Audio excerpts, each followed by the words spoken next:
Nosso convidado hoje é o presidente da FETranspar, que é a Federação Paranaense de Transporte de Cargas, Coronel Sérgio Malucelli, que já foi da Polícia Militar por muito tempo, por isso ainda as pessoas conhecem ele assim, como Coronel Sérgio Malucelli. E ele acaba de lançar um livro, este livro aqui que nós vamos ver aqui.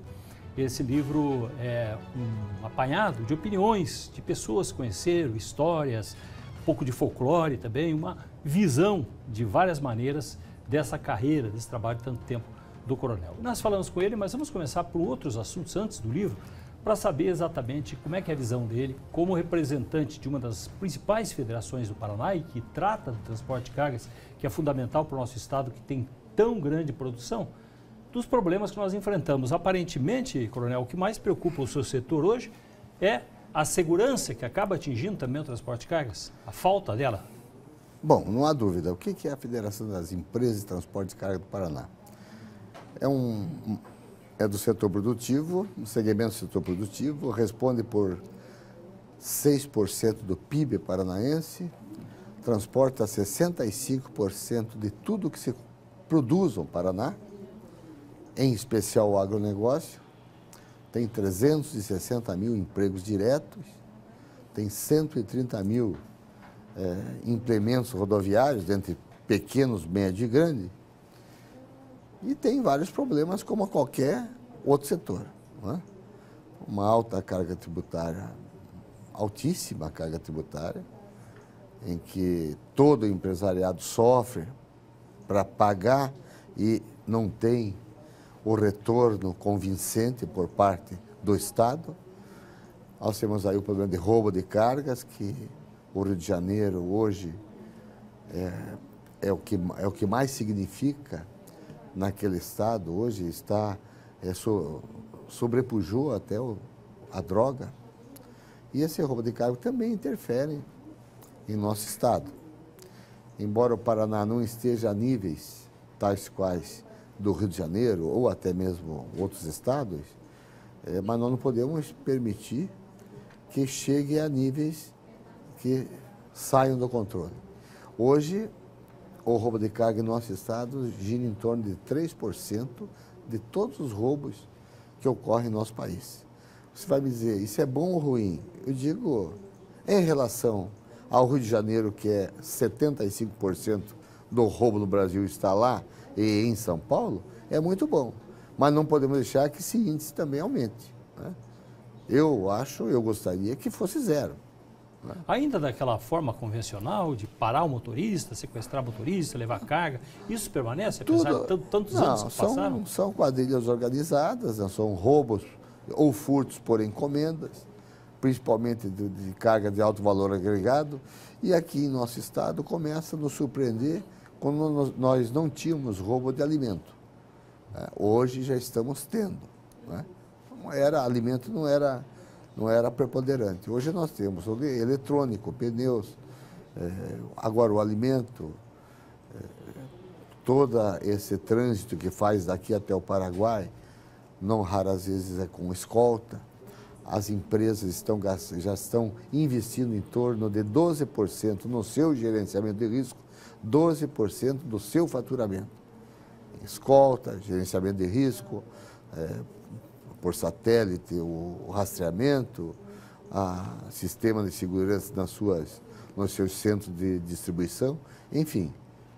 Nós estamos fazendo muito daquilo que o Estado deveria fazer. E aí perde a competitividade, porque o produto fica mais caro para exportação. Alguém vai pagar esse custo aí, né? Porque o custo aumenta, não há dúvida que o roubo de carga tem essa consequência direta. O Estado poderia fazer o quê? É um problema de falta de investimento em inteligência e estratégia, principalmente? O problema de segurança pública hoje não é adstrito ao Rio de Janeiro. O Rio de Janeiro é aquele estado que não nos serve de exemplo para nada. Né? Se você observar os últimos governos que por lá passaram, chega-se à conclusão que um dia ou outro ia acontecer o que está acontecendo. Nós, aqui no Paraná, ainda temos uma situação razoavelmente equilibrada. Temos agora ainda uma polícia militar competente, que presta bons serviços. A polícia judiciária, que é o caso da Polícia Civil, também Mas, lógico, tem muita dificuldade. Há necessidade, sem dúvida, de não só de aumento de efetivo, mas na área de informações, tecnologia de ponta, fazer com que a informatização ocorra realmente dentro das corporações. Né? A sua experiência foi no meio militar, como comandante, como coronel, dentro da Polícia Militar, o que ajuda a entender melhor o que acontece. Esse mesmo problema vai também para a Polícia Rodoviária Federal, nesse controle das estradas grandes aqui do Paraná? Nós ocupamos poucos, inclusive as praças de pedágio. Hoje nós temos 26 pontos de passagens de veículos que não são devidamente ocupados pela segurança pública. Né? Podia muito bem ter um policial, ou rodoviário federal, ou policial militar, dentro desses centros de operações e em contato direto, integrando com o sistema de segurança pública. Então nós não usamos. São 26 postos de polícia que estão devidamente espalhados no Estado. E nós não usamos nem a rodoviária estadual, nem a federal. A integração entre as duas tem que ser mais efetiva. Tá? Isso para a segurança viária, para empresas de transporte. Nós temos que obter scanners. Hoje, você pode, de forma aleatória, com o scanner, dentro do anel rodoviário, que nós temos concessionadas, algumas praças de pedágio ter equipamento especial para ver o tipo de carga que está levando ou não, se é arma, se é droga. Isso faz por scanner hoje. Isso é importante, porque só se vê por amostragem na entrada por Foz do Iguaçu. Amostragem pequena. E muito deficiente. E isso vai parar no Rio de Janeiro. Mas o senhor mesmo já observou que o problema começa lá na fronteira. Não, como eu conversei com você há pouco, o Rio de Janeiro é um caso interessante, eles estão combatendo o fim da linha. Eu sou muito partidário que as Forças Armadas fossem mais efetivas nas nossas fronteiras, no controle de nossas fronteiras. É de onde vem a arma e a droga. Não desce de paraquedas. Ela passa pelo nosso estado, passa pelo Mato Grosso, enfim, nós sabemos. Foz do Iguaçu, Ponta Porã e Cáceres. São os 3 pontos fundamentais que entra droga e arma.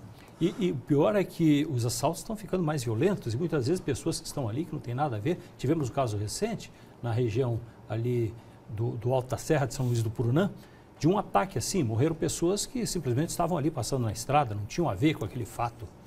Já foi um ataque extremamente organizado e programado, para um caminhão carro forte, transporte de valores. É o terceiro já em nosso estado, é o terceiro. Né? Então é um novo tipo de delito que está ocorrendo, que até então nós não estávamos tendo. Né? Se você observar, no decorrer dos anos, até você como jornalista, você viu que nós tivemos a época do assalto a banco, né?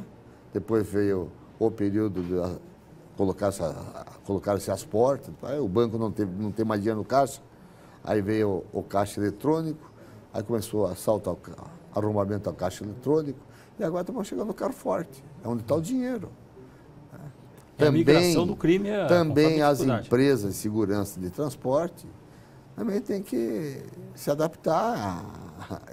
O bandido normalmente tem mais tempo até de pensar que o empresário de transporte. E, aliás, a bandidagem pensa mais rápido até que a próprio sistema de segurança pública, né? Que é muitas vezes antiquado, burocratizado. Para você comprar um computador, tem que fazer um edital de licitação, daí entra alguém... Enfim, tudo no Estado é difícil. A burocracia do Estado atrapalha diretamente a atividade do agente público, seja ele da Polícia Militar, da Polícia Civil ou qualquer setor do Estado. Essa burocracia é um câncer para você poder realizar um serviço com mais eficácia. Outra preocupação, coronel, o problema do pedágio, problema antigo, né, que vai aí nessa esperança, nas promessas que foram feitas de reduzir o pedágio e que encarece a produção agrícola, também há reclamação do próprio setor que o senhor representa. Tem esperança? Eu não tenho mais. Eu não vou dizer que não tentei e mais algumas federações tentaram, sem dúvida, no auge da crise econômica, foram 3, 4 anos atrás, em que o PIB era negativo, em que nós tínhamos 260 mil caminhões parados no país, e que nós tínhamos que reduzir custo. Aí, realmente, nós estávamos com aquela ideia firme de chegar ao governo e fazer com que eles reduzissem esse valor de tarifa de qualquer jeito. Com acordo, sem acordo, com prorrogação, sem prorrogação. A ideia realmente era reduzir tarifa, desde que também fizesse as obras que estavam dentro do contrato. Mas, olha, eu já, hoje, se você me perguntar, a tarifa é alta, não vejo perspectiva de redução. Faltam 4 anos para que esses contratos terminem.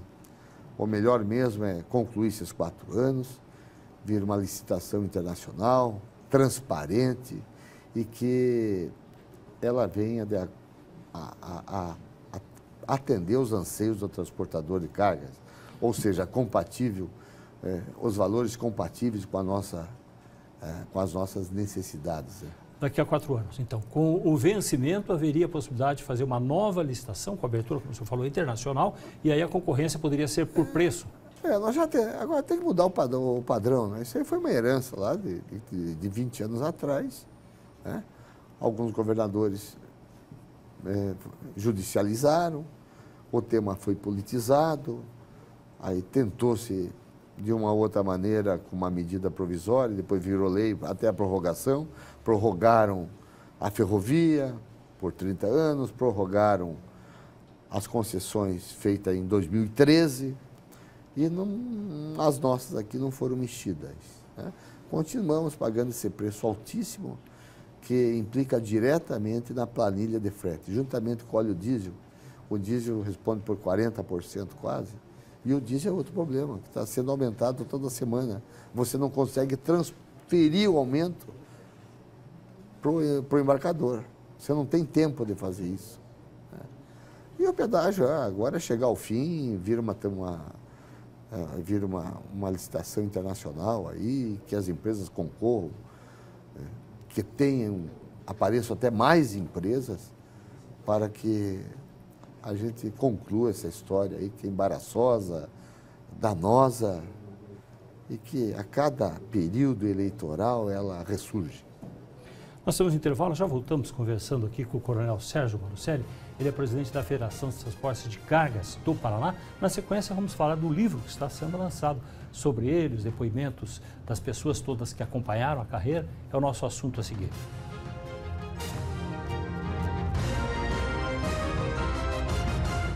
Nosso convidado hoje é o presidente da Federação de Transporte de Cargas do Estado do Paraná, o coronel Sérgio Malucelli, que tem até neste momento o lançamento de um livro, esse livro aqui, Coronel Malucelli, que está sendo lançado com depoimentos e também com uma espécie de biografia, mas num estilo diferente, trabalho do jornalista Pedro Ribeiro, e falamos agora sobre essa história contada no livro. Tem um pouco da história de Curitiba, do Paraná, né? Porque o senhor passou por tanta coisa, foi a Polícia Militar, foi comandante do policiamento da capital, lutou contra brigas nos estádios, foi prefeito num período, interventor da cidade de Morretes. O que mais que tem aí de aventuras nessa profissão, além disso tudo? Tudo que você falou está resumido ali, mas esse livro aí surgiu, a ideia do livro mesmo foi do Joel Malucelli, né? Foi de uma reunião em Morretes, quando nós discutimos aí até temas políticos, né? Apareceu a ideia de fazer um livro. E daí o Joel disse, vamos escrever um livro sobre tua trajetória. Eu disse, a pior coisa que tem é você escrever livro sobre você. Da impressão que é uma homenagem póstuma, né? Você escrever um livro. Aí eu disse, é melhor vocês contarem a história, né? O que vocês acham de mim, a meu respeito, porque vocês acompanharam. E aí o Pedro Ribeiro, eu sempre dispôs a escrever, e neste livro constam pessoas que conviveram comigo por muito tempo, empresários, oficiais da Polícia Militar, que foram meus alunos, chegaram até comandantes da PM, e muitas pessoas que são interessantes. Contaram algumas fofocas a meu respeito, coisas pelas quais eu passei, até algumas coisas que nós fizemos, né? Fizemos por obrigação, por o dever de fazer, por ter sido comandante, por ter sido interventor, nós tínhamos que fazer. E acredito que esse livro virou até Hoje até participei de uma homenagem no Batalhão de Trânsito, e as pessoas que estavam lá, alguns que não estão no livro, ficaram, pô, eu não estou no livro, você não me escolheu? Eu digo, não fui eu que escolhi. Assim como outros dizem, pô, você lançou o livro e não me convidou. Eu digo, não sei o livro. O sindicato que lançou o livro lá e eu fui lá. Então, essa é a ideia do livro, essa aí. Você sabe que,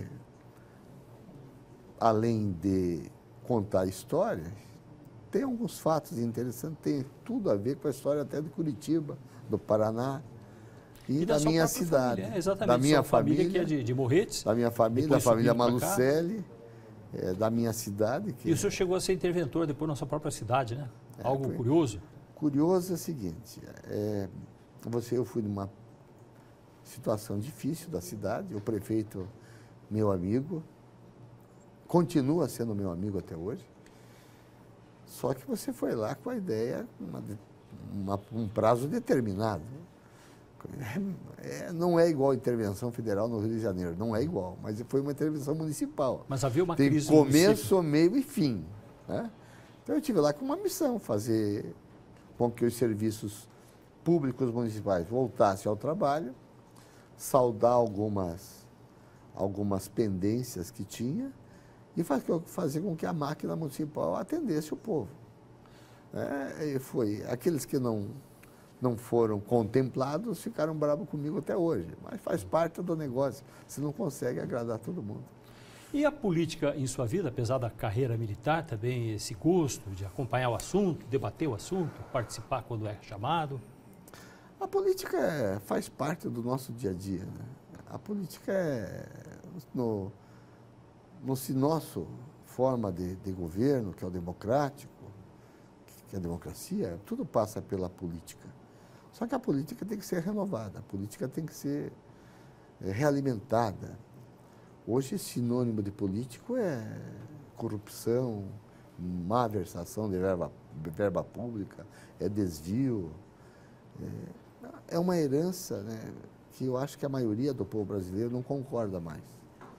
Eu acredito que o político moderno e atual não precisa, tem que ser mais preservado, né? Ter algumas diferenças dos atuais, ter um pouco de história de vida, um pouco de realização e alguns princípios que não podem ser retirados da sua vida.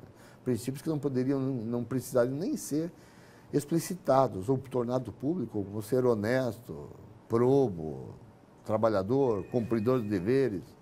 Isso aí não deveria ser... Isso aí tem que ser inato ao cidadão. Coronel, mas o quadro hoje do Paraná, aproveitando o assunto de política, está definido? Porque cada dia tem uma história diferente. Ou ainda pode ter uma surpresa, o nosso quadro da disputa aqui para o governo do Estado, para o Senado. Qual a sua impressão hoje? Minha impressão, primeiro, é que nós temos um Estado equilibrado politicamente, né? Porque nós temos candidatos que se apresentam capacitados, de formas, de ideologias ou de modo de se apresentar diferentes, mas são... o Paraná, até vamos fazer uma retroagia aí. O Paraná teve uma média excelente de governadores, né? Comparado com outros estados, né? Mas o Paraná teve uma média boa, um mais de direita, outro mais de esquerda, mas todos apresentaram resultados positivos. E hoje nós temos aí alguns que se apresentam também. São bons, são boas escolhas, né? No momento, parece que 2 ou 3, não se sabe como vai ficar, se o governador atual fica ou sai para ser senador. Enfim, depende até o dia 6 de abril, à meia-noite. Até lá, tudo pode acontecer. Tudo pode acontecer. Porque é, no momento, uma batalha, cada um tentando se acertar, mas o importante, Vinícius, é que são pessoas bem formadas, capacitadas, que têm uma história no Paraná, que não tem mácula que o impeça de ser um candidato, né?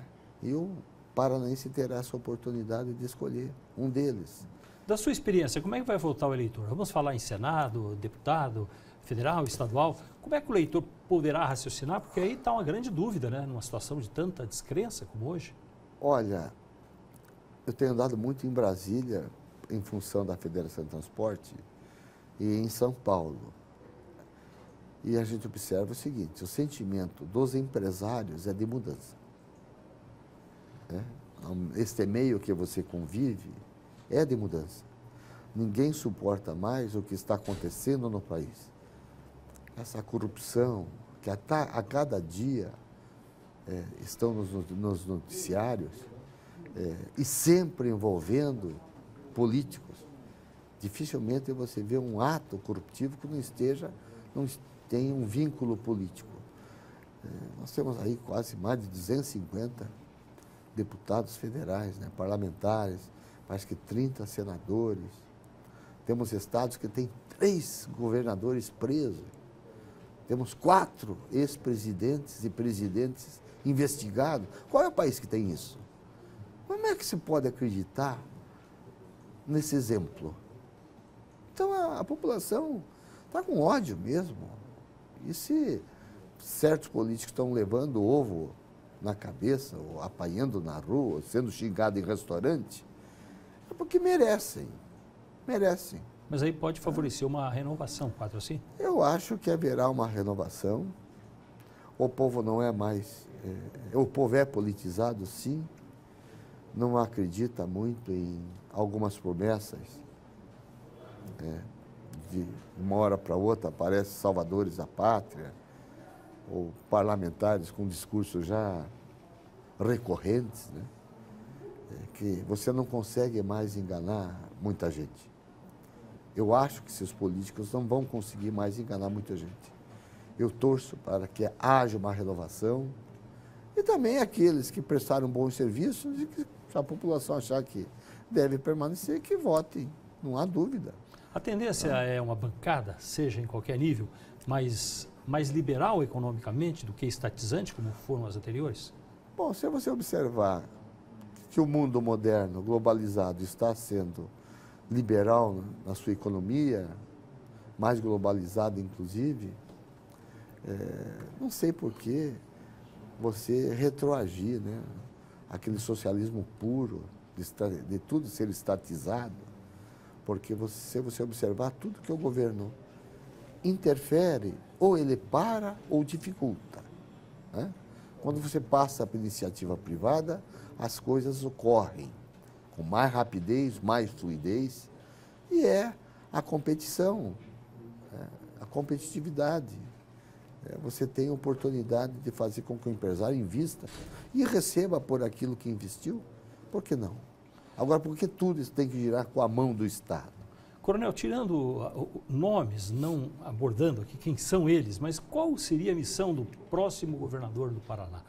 Que tipo de governo que nós estamos precisando no Estado?